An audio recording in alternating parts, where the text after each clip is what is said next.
Hello viewers, आज मैं बनाना सिखाऊंगी एक बहुत ही मज़ेदार सा डेज़र्ट जिसका नाम है कोल्ड केक। इसमें डलेंगे बहुत ही कम इंग्रेडिएंट्स और बनेगा बहुत ही जल्दी। तो स्टार्ट करते हैं अपनी रेसिपी को। सबसे पहले एक बाउल में या एक पैन में मैंने ले लिया है हाफ कप बटर।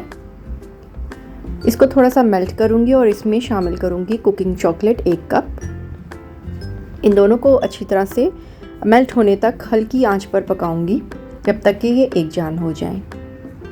ये देखिए यहाँ पर ये अच्छे तरीके से मिक्स हो गए हैं। अब मैं इसमें शामिल करने जा रही हूँ कंडेंस्ड मिल्क। मेरे पास चॉकलेट फ्लेवर्ड कंडेंस्ड मिल्क है, मैं वो यूज़ कर रही हूँ। आप सादा कंडेंस्ड मिल्क भी यूज़ कर सकते हैं। कंडेंस्ड मिल्क इसमें ऐड कर दिया। मिठास आप अपनी मर्ज़ी के मुताबिक कम या ज़्यादा कर सकते हैं। मैं इसमें 5 टेबलस्पून जितना ऐड कर रही हूँ।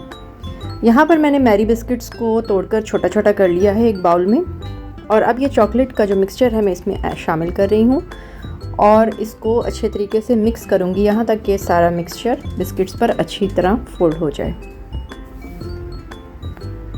ये देखिए मिक्सचर रेडी है। अब मैंने एक बटर पेपर लिया है और उस पर मैं ये मिक्सचर डालूँगी और इसको टाइटली रोल करूँगी।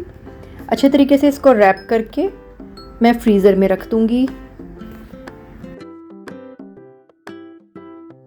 2 से 3 घंटे फ्रीज़र में रखने के बाद अब मैंने इसको निकाला है और अब मैं इसके स्लाइसेस कट करूँगी। आप चाहें तो इसको आइसिंग शुगर में रोल भी कर सकते हैं। इसको मज़ेदार से स्नैक्स को ज़रूर ट्राई कीजिएगा। मेरे चैनल को लाइक एंड सब्सक्राइब कीजिएगा। अल्लाह हाफ़िज़।